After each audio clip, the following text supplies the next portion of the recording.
In last week's lesson, we saw that we could save files and have multiple artboards be exported to multiple files. What are artboards, why do we need them, and why are they important? Let's open up Illustrator and find out why. When we create a new document, we're asked to specify the number of artboards. And that's pretty usually one, unless you're doing something specific, but we're going to make this letter size, and we're going to hit OK. Now, if I'm doing a job where I need to show multiple logos for a client, when I create a new document, I may say I'm going to do 6 versions, and then I can choose I want them 1 inch apart and 3 columns. We'll hit OK. 1 inch borders, 3 columns, and all these different documents. But they're all the same, really, so I could create a multi-page PDF where I have one design that spans across multiple pages. And the user would sort of see that as they flip through my PDF. And you can see in preview won't show what's happening up here, or the navigator rather, won't show the stuff that happens in between the documents. So you get a good sense of how that'll actually look. Artboards can also use the artboard tool to be arranged, moved around, even overlap each other, sized up and down, and miscellaneously sized. So you may have one artboard, for example, that you want to say up here is 8.5 by 11. And that's going to be our business letterhead. Then we're also going to do a business card. And then we'll do a postcard for the business, why not? And then a trifold brochure up here, and we can select and delete the rest. Then very quickly and easily I can make a toolbar, pick some sort of color scheme for it. Obviously, I'm letting you be the designer here. I don't want to over-design the stuff that we're seeing because it's just supposed to be examples and really usages of the stuff that you can do with all these tools. Take logo, we're going to put it up here. And we'll say that that's our letterhead. We'll do a second color down here.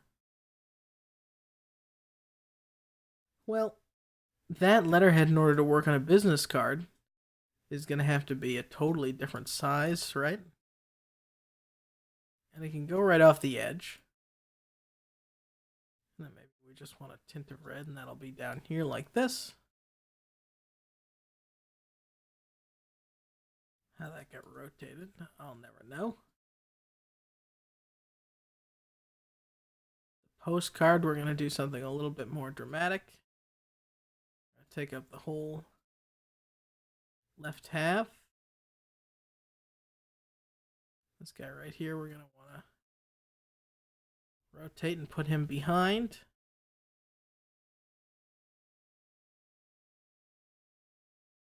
And then in the trifold,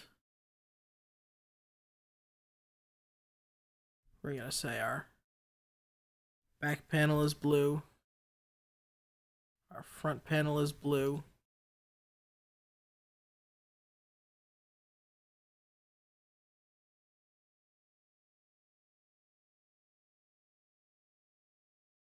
and then underneath here is red. And all these artboards are essentially our way of saying, okay, well, all the documents I'm going to create are related in some way, whether it's a series of logos or a series of pieces for one particular brand or business, or maybe just multiple ideas that you have and you want to keep them together. When you hit save for web, however, notice that only the artboard you had selected with your mouse is activated. And how do we tell? Well, let's zoom in for a second so we can look at the lines around these documents. Here our postcard line is a black document line, but over here we have a gray document line on our business card. Well, you can see the lines go from light to dark when I alternate in between them. That says what artboard I have selected.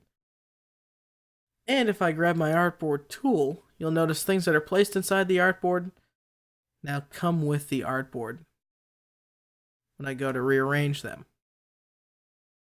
So there's a lot of kind of grouping and natural mapping that happens once I have things laid out in sort of the artboard format. So almost think of it as a way to group an entire piece of work together. And when we go to save, or save as rather, and we choose a PDF, save it right on your desktop, and I don't need to give it a file name for you to see. We're going to see here is our business letterhead. There is our business card, there's our postcard, and there's our trifold brochure. So artboards are going to be really, really powerful when it comes to organizing your documents together and getting the correct information in the right place. In fact, the video game cover we're going to make is going to be across one artboard. Now, let's figure out how to do some really, really cool stuff in Illustrator. Effects.